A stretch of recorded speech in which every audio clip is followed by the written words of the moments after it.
Good evening. Here's a look at what we're working on tonight on News Center. A man was arrested after a murder investigation to find out the victim of the crime. Plus, a clothing store is helping a local organization during Domestic Violence Awareness Month. Find out how you can help. Also this evening, the president has returned to the White House. Find out what his doctors have to say. And in sports, South Knox boys soccer took part in sectional play.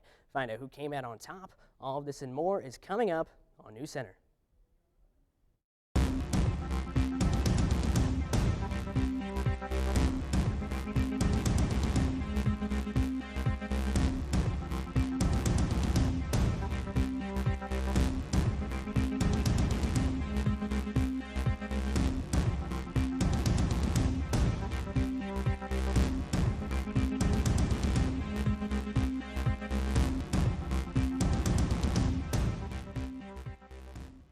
An investigation in Petersburg has led to the arrest of a man for allegedly murdering his estranged wife.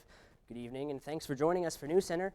I'm Eric Hunter. And I'm Rondell Joseph. Indiana State Police report that 64-year-old Edward Fox of Washington is charged with level 1 felony murder in the death of 66-year-old Sharon Fox of Petersburg.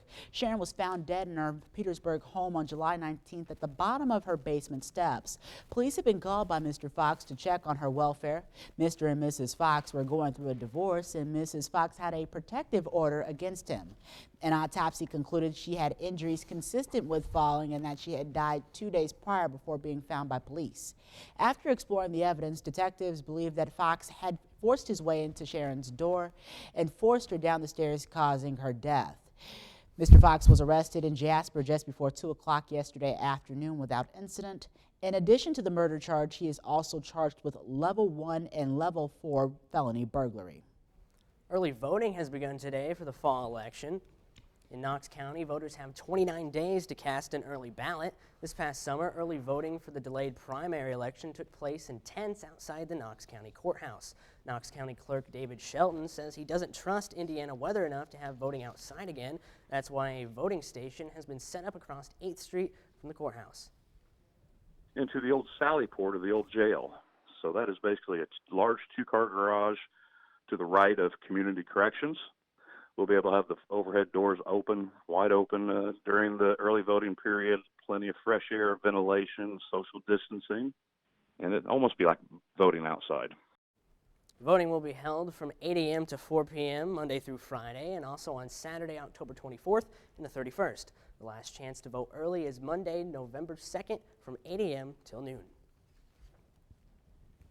The town of Wheatland continues to work on a project to handle wastewater in the small town. Town Council President Brett Dawson went before the Knox County Commissioners today asking for $115,000 to pay for preliminary design and engineering. He says the state environmental agency has been coming down on the town for violations. The town has since partnered with the USDA to get a loan to pay for a system. The USDA says they can't offer a loan under a bond agreement since Wheatland has no sewer utilities and nothing to bond with. The USDA suggested the town ask the county for a loan. Dawson says the USDA would then release funds for the federal loan. All 3 commissioners were in favor of loaning the $115,000. However, it is contingent on the Knox County Council's approval. The matter will be sent to the council for consideration at its meeting next week. New tonight, the Knox County Commissioners will hold a Commissioners' tax sale next spring. At their regular meeting today, a resolution was passed authorizing the sale. The earliest the sale can take place is March 2021 once final preparations are made. There are just under 200 properties in the county that are delinquent on taxes that would be available. Under Indiana law, commissioners are awarded tax liens that are not sold at a tax county sale. The commissioners then can take the tax sale certificates at a public sale for an amount less than the amount required. It has been 2 years since the last county commissioners tax sale in Knox County. Helping His Hands mobile food pantry set up at Vincennes University earlier today. The nonprofit agency spent the day helping 70 VU students stock up on food items. Students just needed to show their college ID to pick out items needed. Helping His Hands director Scott Shipman says they want to make sure the students aren't going hungry while they try to earn a degree.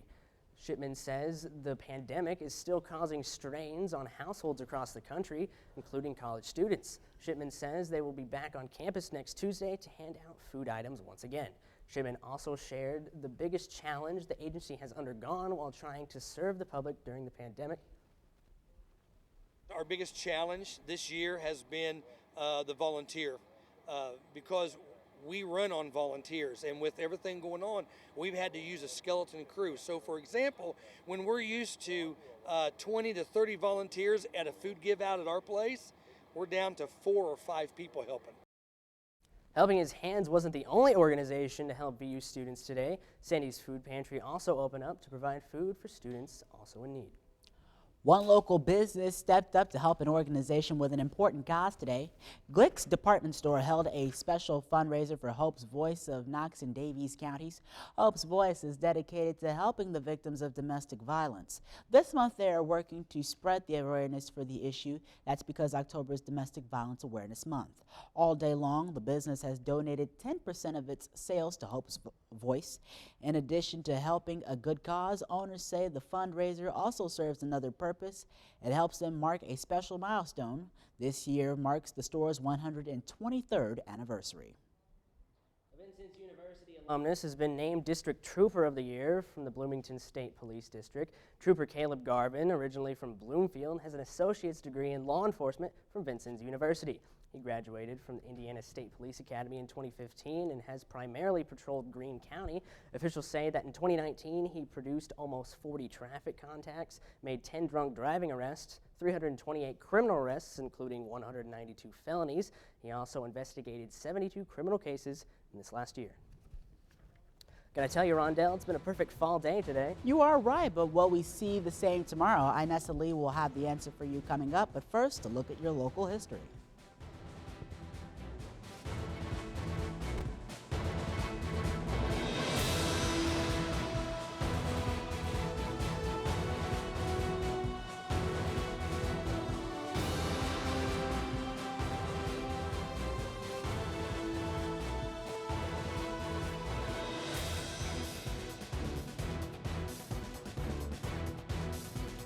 A new Indiana-developed app will track how many people are wearing masks and how many people aren't. The Reagan Strife Institute launched maskcount.com last week as a sort of public health hybrid of Waze's crowdsourced trafficking info and the functionality of Tinder. After logging into the site, you swipe right when you see someone wearing a mask or swipe left if they're not. Reagan Strife officials say the app won't identify you or the people you pass, but it will log your location. You can see what % of people are reported wearing masks within a 2-block radius. About 400 people in 8 counties have signed up so far. App officials say it'll be more effective the more people sign up. Home builders are finding a shortage of lumber thanks to the pandemic. The state of Indiana classified construction as an essential industry when the state was in lockdown, but many other states shut down sawmills at the start of the pandemic. Indiana Builders Association CEO Rick Wajda says there are still empty shelves at some lumber stores and says it'll be a couple more months before the supply fully recovers. Wajda also says the shortage has driven up prices, which were already being pushed higher by a 20% tariff on soft lumber from Canada. Those increases drive up what you pay for a house. Wajda says the average price of a single-family home has risen by $16,000. Indiana has nearly a dozen movie theaters that are about to be closed. The Regal Theaters yesterday released a list of the theaters it is closing because of the coronavirus. Theaters in Bedford, Fort Wayne, Greenwood, New Albany, Noblesville, Clarksville, Seymour, Avon, and Indianapolis and Westfield are all on the list. The theaters are all set to close sometime later in the week. In the health beat, if you have purchased pre-cut packaged fruit recently, well, you should listen up. Country Fresh fruit sold at retailers in 9 states, including Walmart, is being voluntarily recalled due to a risk of listeria contamination. The Country Fresh packages include pre-cut apples, grapes, mangoes, pineapples, and cantaloupe.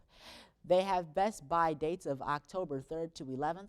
No one has gotten sick, but the U.S. Food and Drug Administration discovered the Listeria monocytogenes on equipment near where the products are packaged. The FDA says customers who have any of the recalled products should throw it away.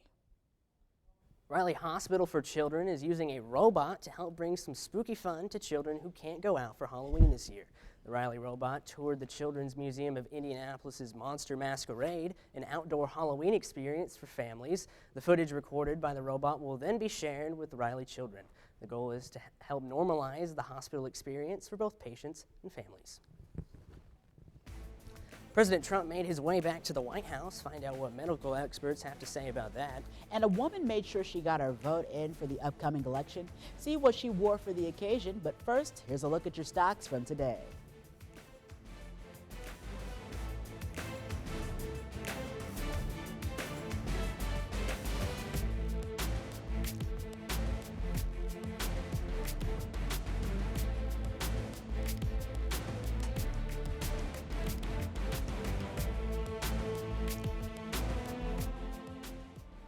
President Trump returned to the White House last night after a stay at Walter Reed Medical Center for coronavirus treatment.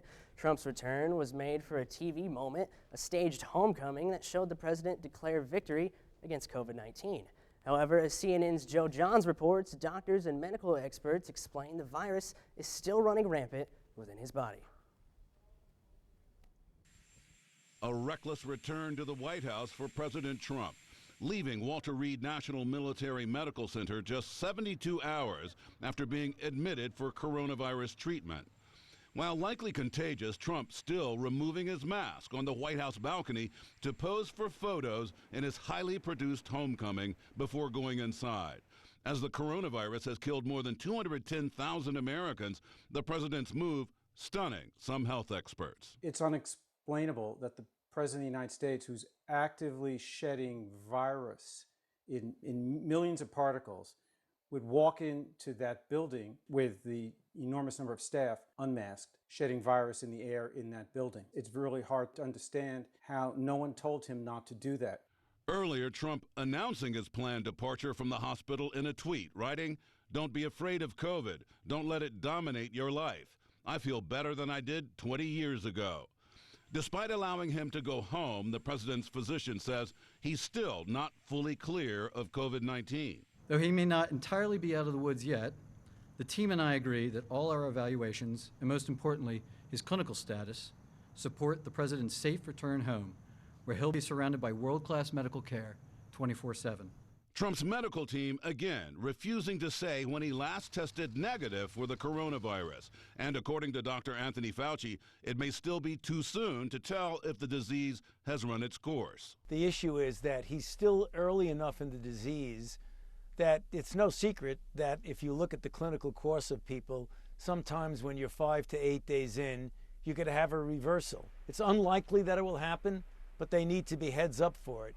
Following a whirlwind weekend that included putting his own Secret Service detail at risk to wave at supporters and Trump's claims that his health is improving, the outbreak within the White House continues. Press Secretary Kayleigh McEnany joining the growing list of Trump administration officials testing positive.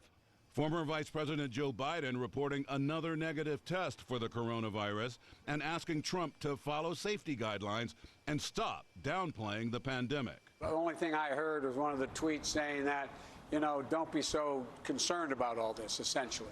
There's a lot to be concerned about. 210,000 people have died.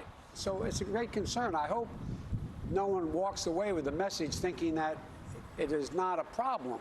It's a serious problem.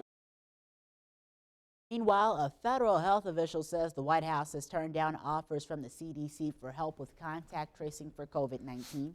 It comes after Trump and multiple White House staffers tested positive. According to the official, the CDC offered its help almost immediately after Trump made his diagnosis public. The agency reported repeatedly the offer Monday. The White House has shown little indication that it is making a comprehensive effort to properly conduct contact tracing. Some attendees at several recent events say they have not been contacted. The CDC referred all questions for comment to the White House. An administration spokesman said the White House had established a, quote, robust contact tracing program led by the White House Medical Unit, end quote. A White House official said ACDC epidemiologist has been detailed to the White House since March and is assisting. New tonight, a heroic action by 2 police officers in Springfield, Illinois. They went inside of a burning house to save a man. Devin Truby has their story. This was the scene Wednesday night on 19th and East Laurel Street. Officer Juan Resendez and Nicholas Rafenro with the Street Crimes Unit were some of the first on scene. And a lady yelling to us that there was somebody inside the house. So I saw a back door and just immediately started running to that with my partner Juan. And I immediately just ran up and kicked the door after I opened the screen door. I saw there was another door, and through a small window I could see there was a confused man in there. House on fire, sir! Get out! Get out! Get out of the house! It's police, sir! Hold on, I gotta break this open. Grabbed him just as the smoke was coming in and engulfing the kitchen that he was in. And Oh, sir! Get him outside! Hurry, hurry! Hurry, it's okay. Come on, hurry, I got you. I saw him, and he reminded me of my father. He's my father's age, and I knew I just had to get him out. Just had to get him out. But how do you push yourself to deny a preservation instinct, to run into a burning home when both officers have families waiting for them? My family is always upmost in my mind, but being a police officer, our priority is to protect the community and help the community in any way possible. In that moment, the only thing that was going through our mind is that somebody was in there that needed our help. She says she's proud of me, but don't do that again. But it's just the SPD way. We're not the only ones on this department that would do something like this. We just happen to be there first. Hurricane Delta is intensifying quickly in the Caribbean and became a Category 4 storm earlier this morning. Delta has winds of up to 130 miles per hour, according to a hurricane hunter's plane. It's expected to make landfall near Cancun tonight. From there, it could turn toward the U.S. Gulf Coast. That has Louisiana Governor John Bel Edwards warning coastal communities that it's time to prepare. Not even a global pandemic could stop this 102-year-old from voting in the 2020 election. Bea Lumpkin hasn't missed an election since she has been eligible to vote, and she's not about to start now. You can see the lengths she was willing to go to vote. She's dressed in personal protective equipment from head to toe to drop her ballot off at the mailbox last week. The former teacher was a member of the Chicago Teachers Union, which shared the image. She points out 2020 is the 100th anniversary of the 19th Amendment, which granted women the right to vote. More than 148 million American adults plan to take part in Halloween-related activities this year, according to an annual survey by the National Retail Federation. But with the ongoing pandemic, consumer spending is expected to be different this year. Mandy Gaither has more in today's Consumer Watch. It will be a traditional Halloween by untraditional means, according to the National Retail Federation. Their poll of about 7,600 Americans shows the number of people celebrating this year is down to 58%, and more than 3/4 are changing how they'll celebrate. At-home activities are keeping the holiday spirit alive. 53% plan to decorate their homes. 46% plan to carve a pumpkin, and 18% will dress up their pet.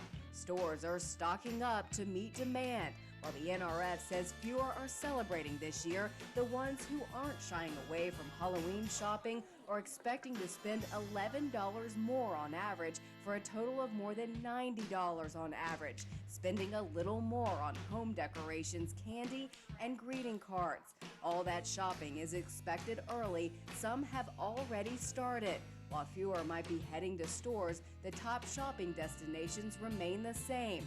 Discount stores, specialty Halloween stores, grocery stores, and online retailers. The survey shows 30% of people polled will shop online. More than 2.7 million children plan to dress up.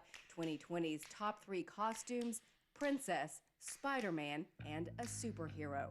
For Consumer Watch, I'm Mandy Gaither.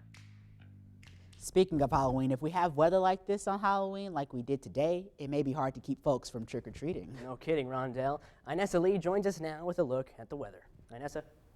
Thank you, Eric and Rondell. Indeed, we're having such a beautiful sunny day. Currently outside it is 5 degrees. Today's high was 77 and the low is 51. The winds are coming in from the south at 15 miles per hour. The humidity is at 37% and the barometric pressure is 30.03 and slowly falling. Across the area, it will be sunny and clear today. Oaktown is at 75, Rosedale is at 75, Dakar and Wheatland are at 74. Here's your weather for tonight. It will be clear, lows around 51. The winds are coming in from the south-southwest at 11 miles per hour. Tomorrow, it'll be sizzling hot. Highs around 84. The winds are coming in from the southwest at 11 miles per hour. Tomorrow night, it will be clear. Lows around 53. The winds are coming in from the west-northwest at 8 miles per hour. Here's your weather for the rest of this week. On Thursday, take advantage of this nice weather. Highs around 79, lows around 53. It'll be nice and sunny. On Friday, it'll be partly cloudy. Highs around 80, lows around 60. A perfect day for an outdoor picnic. On Saturday, it's going to rain. Highs around 77, lows around 58. Not a perfect day for a weekend. That's all I have for tonight. Enjoy the sunshine while you still have it. Back to you guys. Thanks, Inessa. High school athletes had gorgeous conditions today to get outside and play a few sports. Jonathan Dans joins us now with sports. Hi, Jonathan. Hi, Rondell. Thank you. Evan Miller put in the first score in the 31st minute, and South Knox came away with a shutout in the first round of the Class A South Knox sectional yesterday. The Spartans pushed in 6 more goals after intermission to bury the Cardinals 7-0. Jackson Thomas, Shannon Bennick, Dakota Candler, Nathan Fisher, Hunter Davis, and Pedro Pentall all scored goals for South Knox. South Knox will play Lighthouse Christian in tomorrow's semifinals. North Knox lost to the Lions by 1 goal, 2-1. The Warriors finish up the season at 3-10-1. Coming up tonight in that sectional, Mitchell takes on White River Valley in match 1, followed by Bloomfield and Rivet. Girls high school soccer sectionals get underway tonight. At the North Knox Class A sectional, Vincennes Rivet will be the only county team to see action. The Patriots and the Arrows are the top 2 teams in the sectional. Rivet defeated Sullivan during the regular season by a score of 2-0. The Patriots own a 7-6-1 mark, while Sullivan is 8-7-1. South Knox and North Knox will play on Thursday, while Vincennes Lincoln will also see action on Thursday at the Class 2A Princeton sectional. In girls high school volleyball action last night, South Knox fell to North Davies in 5 sets. The Lady Spartans won the first 2 sets, 25-19 and 25-23, but then dropped the next 3 sets to the Cougars, 25-18, 25-19, and 15-7. Leah Ellerman and Haley Kirk paced South Knox with 11 and 10 kills respectively. Ellerman also had 24 digs, while Kirk had 6 blocks. Kaylee Parrish added 19 assists. The Patriots are 4-17 on the season and play again tonight at Lagodi. In the JV contest, South Knox was a straight winner over North Davies, 25-12 and 25-12. North Knox pulled out a 4-set win over Rivet last night. The Lady Warriors won by scores of 25-12, 22-25, 25-13, and 25-23. Anna Herman had 12 service points, 6 aces, and 3 stuff blocks. Kennedy Fry added 20 digs and 11 assists, while Ariana Gherkin had 8 kills. The win raises North Knox's record to 8-7 and 3-2 in conference. While Rivet stands at 9-8 and 2-4 in conference play. The Warriors play host to Sullivan tonight, while the Patriots play again on Friday at Duggar. Winners in last night's Monday Night Football doubleheader were the Chiefs and the Packers. In a COVID-delayed game, Kansas City leaned on their defense to come away with a 26-10 win. The Chiefs remained perfect on the season at 4-0. Now, even with their top 2 receivers out, Green Bay racked up a 30-16 win over Atlanta. This is the 4th straight game the Pack has scored 30 or more points. Green Bay remains unbeaten, while the Falcons remain winless at 0-4. In the NBA tonight, the Miami Heat look to even up the championship series. The Los Angeles Lakers own a 2-1 lead in the NBA Finals. The Heat are coming off of a 115-104 win on Sunday. Tonight's tip-off is set for 9 p.m. in Orlando. Rondell and Eric, that'll do it for sports this evening. Have a great night. Thanks, Jonathan. The bold and the beautiful, or in this case, the daring and the dummy. One of America's best-known soap operas has gone viral after an actor kissed a mannequin on screen instead of his co-star. But that's just the new normal in the age of COVID. CNN's Jeannie Mose has the story. A soap opera wouldn't be a soap opera without all that kissing. But in the age of COVID, forget passionate 25-second deep dives. The bold and the beautiful. Still beautiful, but less bold. That's a mannequin he's kissing. The clip went viral, and the hilarity it inspired was contagious. Normally, actor Lawrence St. Victor and his abs would be intimate with his love interest, Zoe, but Zoe was replaced by the mannequin. Actress Kiara Barnes tweeted, "We deaf had to do 1 billion takes because everyone was cracking up." Access Hollywood got exclusive access to actors emoting to mannequins on set. I hope you feel the same. Whose mouth is that? Actors are being replaced by spouses in tight shots. That's Denise Richards' husband's head. Action. No kissy-poo action for co-star Torsten Kay. There's a lot of smooching in the show Riverdale, but these days they link arms and swig mouthwash. Their swishing is timed. 30 seconds in. Instead of staring romantically, they stare balefully. Until they crack up. 10 seconds to go. KJ Apa and Camila Mendez had to spit in a baggie, which they mercifully didn't show. Our new normal is washing our mouths before every take of a makeout scene. Remember how I used to stroke your hair? SNL invented some COVID soap opera precautions of its own. Take me, please. The precautions give new meaning to that old lament. Oh, what are we doing? Lawrence St. Victor was doing something right. I mean, the soulful way he looked that mannequin straight in the eyeballs and kissed her. Give that man a daytime Emmy now. You will never see her lips on another man. Make that another mannequin. Jeannie Mose, CNN. New York. Rontel, that is not something I thought I would ever see on television. Neither would I. That's going to put a wrap on this evening. For News Center, I'm Eric Hunter. And I'm Rondell Joseph. Join us again tomorrow at 5. Have a good night.